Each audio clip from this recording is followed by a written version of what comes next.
hadir selalu. Nining Ardiani Rahayu. Hadir. Putri Oktaviani. Hadir, Bu. Gilang Ramadan. Hadir, Bu. Ada yang tidak hadir? Asrun. Ahmad. Baik, Ibu. Kenapa? Apa keterangannya? Malas. Ahmad malas. Pemalas jangan ditiru. Pemalas jangan ditiru. Yang sakit jangan ditiru. Apa yang perlu ditiru, Bu? Bu, kehadirannya itu. Oke, baik, Bu. Absennya tidak kotor. Bagaimana kabar kalian hari ini? Alhamdulillah. Alhamdulillah, semoga kita selalu diberikan kesehatan dan semangat untuk menuntut ilmu. Nah, ada yang tahu tidak materi minggu lalu? Sabar. Apa itu sabar?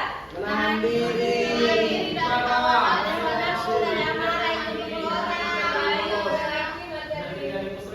Sebelumnya itu sudah dipahami, Masya Allah sekali.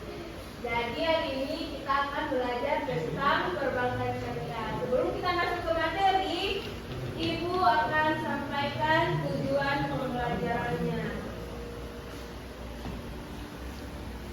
Nah, tujuan pembelajaran dari materi ini yaitu yang pertama, kalian mampu mengetahui apa itu yang dimaksud dengan perbankan syariah.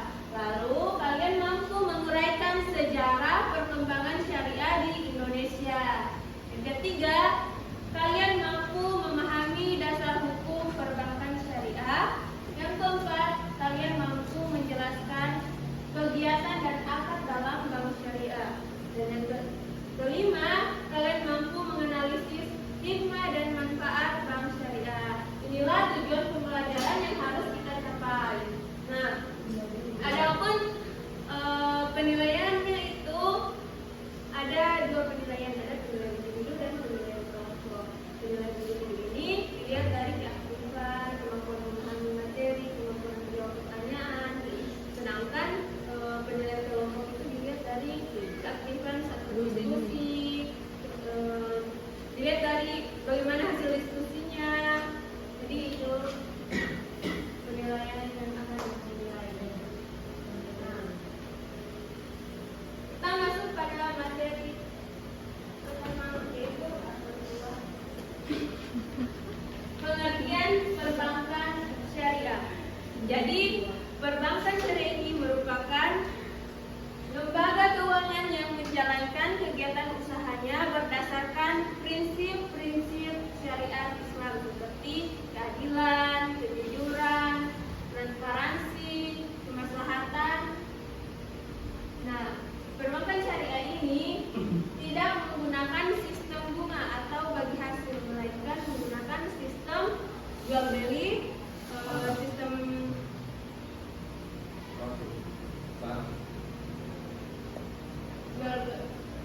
jual beli dan akad-akad yang sesuai dengan syariat Islam. Nah, itu tadi pengertian perbankan syariah. Kita lanjut pada sejarah bank syariah di Indonesia. Nah, pada tahun 1990 Majelis Ulama Islam ini membentuk kelompok kerja pendirian Bank Islam. Lalu pada tanggal 18 hingga 20 Agustus 1990 diadakan lokakarya perbankan Islam di Bogor. Dalam kegiatan ini dibahas tentang sistem perbankan yang sesuai dengan syariat Islam guna untuk menghindari yang namanya praktik riba. Dan di tanggal 1 November 1991 berdirilah PT Bank Muamalat Indonesia. Bank Muamalat ini merupakan bank syariah pertama yang ada di Indonesia. Ini adalah upaya dari MUI dan beberapa teman lainnya. Dan di tanggal 1 Mei 1992, Bank Muamalat resmi mulai beroperasi hingga saat ini. Itu tadi sejarah bank syariah di Indonesia. Ada yang mau ditanyakan? Tidak ada, Bu. Oke, kalau tidak ada kita lanjut. Nah, kita masuk pada dasar hukum perbankan syariah. Jadi dasar hukum yang pertama itu terdapat pada Undang-Undang Nomor 7 Tahun 1992. Undang-undang ini merupakan peraturan awal tentang perbankan di Indonesia. Lalu dasar hukum yang kedua ini terdapat pada Undang-Undang Nomor 10 Tahun 1998. Undang-undang ini merupakan perubahan Undang-Undang Nomor 7 Tahun 1992. Undang-undang ini membuka peluang bank syariah secara resmi. Dan dasar hukum yang ketiga itu terdapat pada Undang-Undang Nomor 21 Tahun 2008. Undang-undang ini berisi khusus tentang perbankan syariah. Selain pada undang-undang, terdapat juga dasar hukumnya di Quran Surah Al-Baqarah ayat 275. Ada yang bisa bacakan? Ya, Bu. Oke, Nini, tolong bacakan. Bismillahirrahmanirrahim. Alladzina ya'kuluna riba la yaqumuna illa kama yaqumu alladzi yataqabbathu syaitanu minal mas. Dzalika bi annahum qalu innamal bai'u mithlu riba wa ahallallahu al-bai'a wa harrama riba. Wa man ja'ahu mau'izatun min rabbih fantaha falahu ma salaf wa amruhu ila Allah wa man 'ada fa ulaika ashabun nar hum fiha khalidun. Oke, ini bagaimana artinya? Orang-orang yang memakan atau bertransaksi dengan riba tidak dapat berdiri kecuali seperti orang yang berdiri sempoyongan karena keserupan setan. Demikian itu terjadi karena mereka berkata bahwa jual beli itu sama dengan riba. Padahal Allah telah menghalalkan jual beli dan mengharamkan riba. Siapapun yang telah sampai kepadanya peringatan dari Tuhannya yaitu menyangkut riba, lalu dia berhenti sehingga apa yang telah diperolehnya dahulu menjadi miliknya dan urusannya terserah kepada Allah. Siapa yang mengulangi transaksi riba, mereka itulah penghuni neraka, mereka kekal di dalamnya. Dari ayat ini bisa diambil bahwa Allah ini menghalalkan yang namanya jual beli, tetapi mengharamkan yang namanya riba. Oke. Kenapa ini pada loyo? Menantu. Semua berdiri. Berdiri dulu, berjalan. Jadi yang ini sama dengan yang minggu lalu, yang bukan tutup itu. Ada yang ingat? Ya, lupa. Masa lupa. Yang lain cepat sekali. Buat sama. Oke, berjalan. Betul. Oke. Perbaiki posisinya. Ikuti instruksi dari itu ini. Kakinya juga ikut bergerak dengan matangkan. Tapi mulut juga ikut bicara, bernyanyi kayak mulut. Bergerak kayak juga. Begini, Bu. Begini. Iya. Bu, kayak Bu. Kok kayak kasih. Begini. Kayak kenal Bu. Nakal kali jalan ini. Jalan cepat-cepat. Fokus sama fokus. 1, 2, 3. Buka tutup. Bertepuk tangan. Buka tutup. Tepuk tangan lagi. Digulung-gulung. Lalu tersenyum. Digulung-gulung. Lalu tersenyum. Lagi Bu. Yang semangat. Abi. Cepat. Bilang jalan semangat. Jalan loyo. Cepat. Satu, nanti kok terus kalau ibu bilang 2 kali lebih cepat, berarti lebih cepat lagi gerakannya. Jalannya begini kan Bu. Nggak dimengerti? Tidak. Ya. Nah, 1, 2, 3. Buka tutup. Bertepuk tangan. Buka tutup. Tepuk tangan lagi. Digulung-gulung.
tamlik.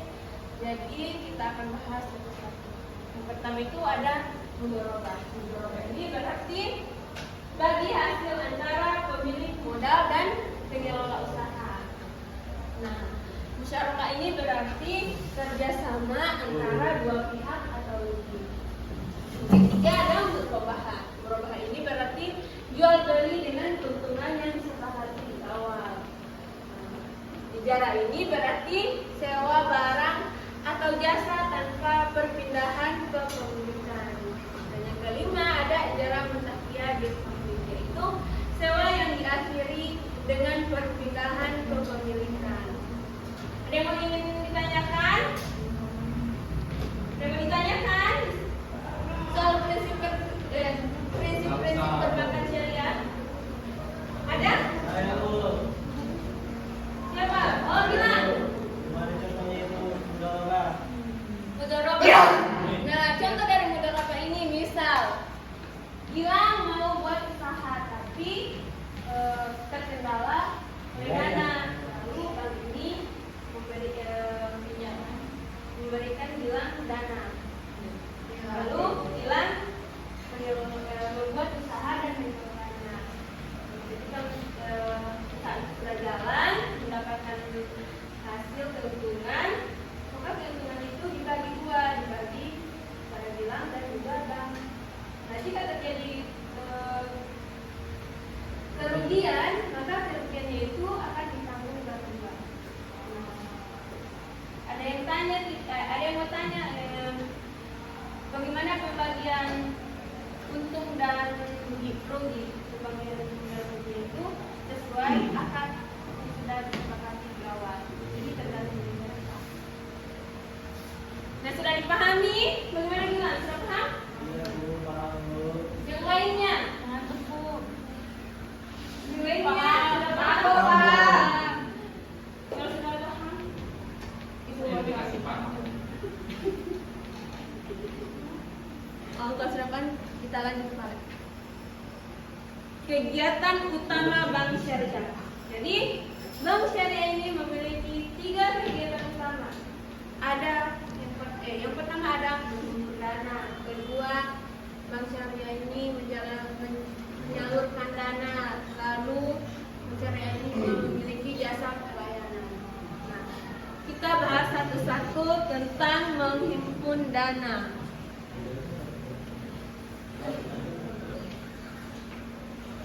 Menghimpun dana ini terbagi menjadi dua, ada akad wadiah atau disebut dengan titipan dan ada akad mudharabah. Itu bagi hasil. Nah, akad wadiah ini terbagi lagi menjadi dua, ada wadiah yatomana dan wadiah yatamana. Wadiah yatomana ini berarti pihak bank boleh menggunakan dana titipan tersebut dengan syarat mengembalikannya dengan suku. Lalu wadiah yatamana ini kebalikan dari yatomana, yaitu bank hanya menyimpan dana titipan tersebut, tidak boleh menggunakan dana. Sudah tahu apa perbedaan wadiah yatomana dan wadiah yatomana? Sudah tahu? Sudah, Bu? Oke. Nah, lanjut pada akad mudharabah atau bagi hasil.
Salam.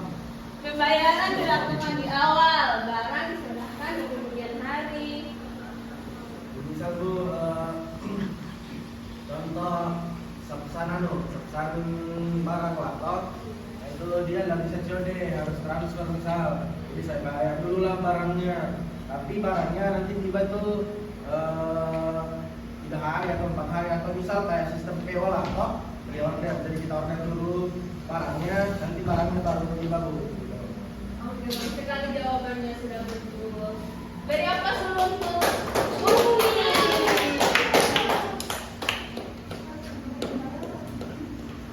Kita lanjut lagi pada jasa pelayanan bank syariah. Yang pertama wakalah atau perwakilan. Jadi nasabah ini bisa mewakilkan urusannya kepada bank. Lalu ada kakalah ini berarti jaminan. Bank menjamin kewajiban nasabah kepada pihak ketiga. Dan ada hawalah ini pengalihan utang dari satu pihak kepada pihak lain. Dan ada barang atau gadai. Nasabah menyerahkan agunan sebagai jaminan pinjaman. Kenapa lagi berdiri? Ambilnya.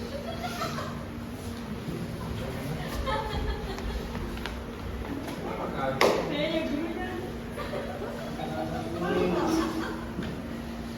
Nah, lanjut pada hikmah dan manfaat bank syariah. Nah, yang pertama itu Mas Elan. Apa kalian?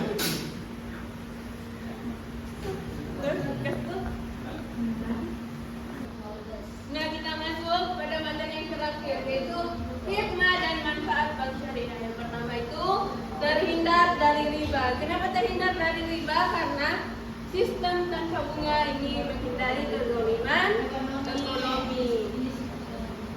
Nah, transaksi sesuai syariat. Setiap akad ini memenuhi kaidah fikih muamalah. Lalu keuntungan bagi hasil. Untung dan rugi ini ditanggung bersama secara adil. Lalu ada dana untuk kegiatan halal. Nah, dananya ini tidak boleh disalahgunakan. Harus dibuatkan usaha yang halal, tidak dilarang oleh agama. Lalu ada tabungan dijamin LPS. Dana nasabah dilindungi lembaga penjaminan simpanan. Dan terakhir, manfaat untuk umat. Mendorong perekonomian yang berkeadilan dan maslahat. Sudah dipahami? Paham? Paham? Kalau begitu, Ibu mau bagi kelompok. Nah, Ibu bagi dulu. Ini kelompok 1. Kelompok 2 ini Husni, Giring, dan Rizda, Noviana. Dan kelompok 3 ini Kenapa bilang setan? Tidak boleh. Mantap Bu. Kalau terbaik kan? Ini bukan bukan setan. Tidak boleh. Ini. Apa yang boleh Bu? Mana kalau kamu tahu gini? Iya, ini kelompok ini Pak, bukan kelompok ini ada di sudah dipakai. Guru ini ada yang di kelompok. Tidak mau. Nanti dihukum 4 jam, 40 kali. Nah, pertanyaannya itu untuk kelompok 1. Apa perbedaan utama antara bank syariah dan bank konvensional? Kelompok 2, mengapa Islam melarang riba dan apa dampak riba terhadap masyarakat? Dan kelompok 3, apa manfaat bank syariah bagi perekonomian? Ibu beri waktu 5 menit saja. Dan saat dipresentasikan semuanya harus aktif, tidak boleh ada perwakilan, semuanya itu harus aktif.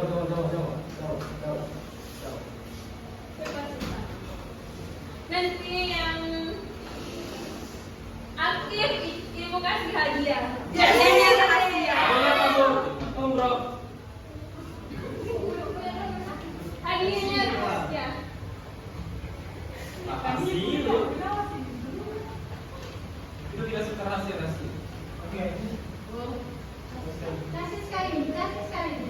Terus terang.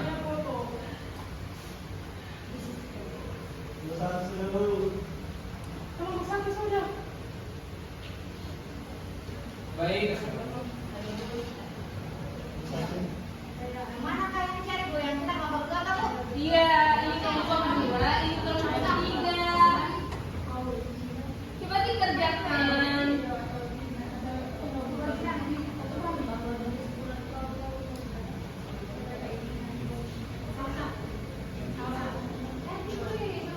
Bravo. Sudah kan? Sudah Bu. Kelompok 2 sudah? Kelompok 3. Oke. Belum. Kelompok 1 Sini saja, Bu.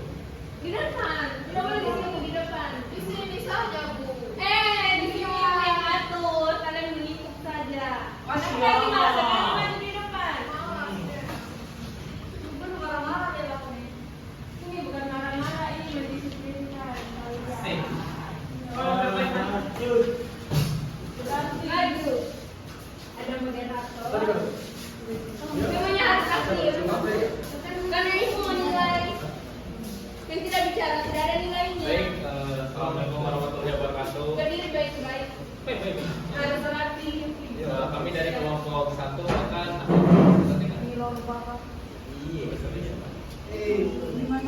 akan menjawab pertanyaan. Sudah 2, 3. Satu saja. Pertama itu apa perbedaan utama antara bank syariah dan bank konvensional yang akan dijawab oleh teman-temanku. Kelompok lain. Kelompok lain perhatikan. Perbedaan utama antara bank syariah dan bank konvensional itu, bank konvensional itu menggunakan sistem bunga yang sifatnya tepat atau di awal dan wajib dibayar nasabah terlepas dari hasil usaha. Sedangkan bank syariah menggunakan sistem bagi hasil keuntungan jual beli atau sewa, di mana besarnya disesuaikan dengan kesepakatan. Baik itu saya dan saya. Bahkan sudah. Nah, adapun jawaban berikutnya akan dijawab oleh jelas, Profesor silakan. Bank konvensional itu beroperasi murni berdasarkan hukum nasional dan aturan pasar. Oleh itu bank syariah berlandaskan pada hukum Islam, diawasi oleh Dewan Pengawas Syariah atau DPR dan Fatwa Majelis Ulama Indonesia atau MUI. Nah, kali ini. Selanjutnya Dibesarkan lagi suaranya supaya didengar seperti kelas.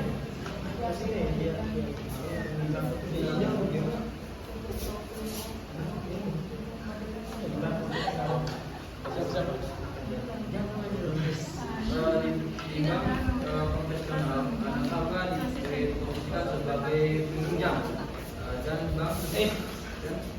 bank sebagai pemberi pinjaman. Di bank syariah status beragam sesuai akad seperti penjual beli, penyewa atau pinjam utang. Sudah baik, itu saja dari kelompok kami. Kurang dari ini yang dimakan. Assalamualaikum warahmatullahi wabarakatuh. Kelompok 2.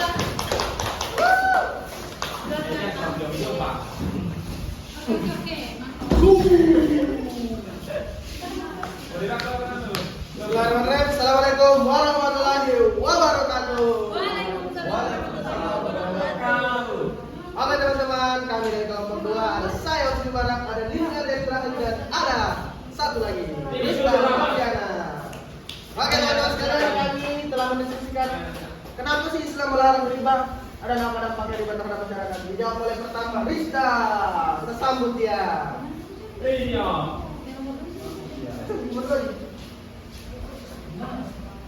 Jadi Islam melarang riba karena dianggap Kali ini dulu balik ternyata. tidak adil dan dapat merugikan salah satu pihak. Larangan ini terdapat dalam Al-Quran surah Al-Baqarah ayat 275 sampai 279 serta dijelaskan dalam berbagai hadis Muhammad SAW. Selanjutnya.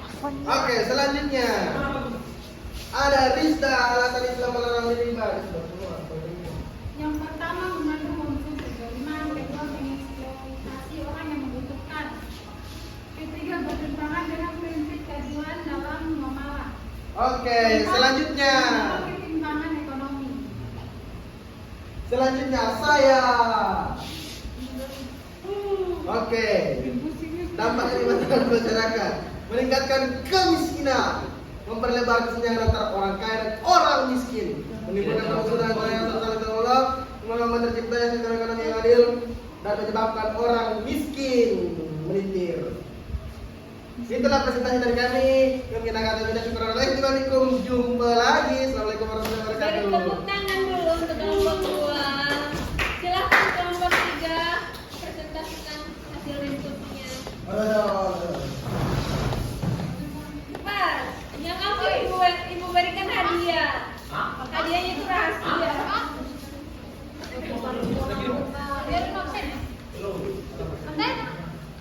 Baik, kami dari kelompok 3 akan mempresentasikan tugas dari Ibu Guru, yaitu apa manfaat bank syariah bagi perekonomian umat Islam, yang akan dijawab oleh teman-teman saya. Yang pertama ada Putri. Baik, manfaat bank syariah bagi perekonomian Islam terbagi menjadi 6, yaitu menghindari riba atau karena menggunakan prinsip syariah yang sesuai dengan ajaran Islam. Kemudian yang kedua, mendorong keadilan melalui sistem bagi hasil sehingga keuntungan dan risiko ditanggung bersama. Kemudian yang ketiga, mendukung pertumbuhan usaha, terutama usaha kecil dan menengah dengan pembiayaan yang lebih adil. Kemudian yang keempat, meningkatkan kesejahteraan masyarakat karena dana disalurkan ke kegiatan usaha yang produktif. Kemudian yang kelima, menciptakan stabilitas ekonomi karena transaksi didasarkan pada aset nyata dan menghindari spekulasi berlebihan. Dan yang keenam adalah mendorong pemerataan ekonomi melalui pengelolaan dana sosial seperti zakat, infak, sedekah, dan wakaf pada lembaga yang menyediakannya. Kemudian kesimpulannya akan dibacakan oleh teman saya. Bank syariah berperan penting dalam mendukung perekonomian Islam dengan menyediakan layanan keuangan yang sesuai ayat perundang-undangan bagi seluruh masyarakat. Dikembalikan ke koordinator. Baik, itulah presentasi yang dapat kami bawakan dari kelompok kami. Kurang dan lebihnya mohon dimaafkan. Assalamualaikum warahmatullahi wabarakatuh. Waalaikumsalam warahmatullahi wabarakatuh. Baik, tepuk tangan untuk kelompok 3. Aduh,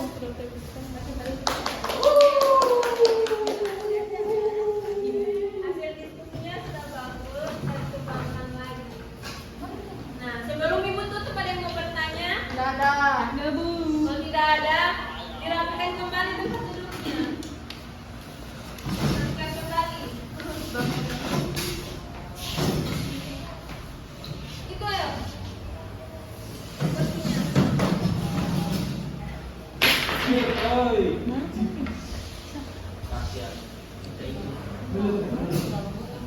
Jadi adik-adik, dari materi yang sudah kita pelajari hari ini bisa disimpulkan bahwa bank syariah ini adalah sistem perbankan yang berlandaskan Al-Quran dan Hadis, menghindari riba serta menerapkan prinsip keadilan, kerjasama, dan kemaslahatan umat. Dengan berbagai amal seperti mudharabah, musyawarah, bank syariah hadir sebagai solusi keuangan yang sesuai syariat Islam. Jadi itulah kesimpulan dari materi kita ini. Nah, ini pada satu yang mau disampaikan, yaitu keuangan yang baik bukan hanya tentang banyaknya harta, tetapi juga tentang keberkahan dalam memperoleh dan menggunakannya. Itulah poinnya yang harus kalian tahu.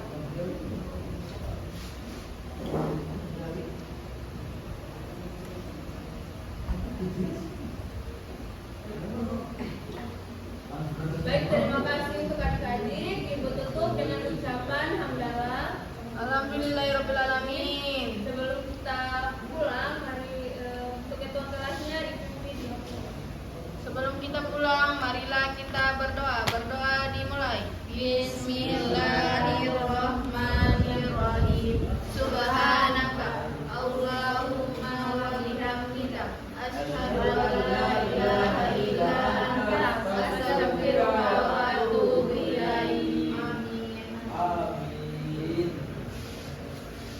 Baik, sampai ketemu di pertemuan selanjutnya.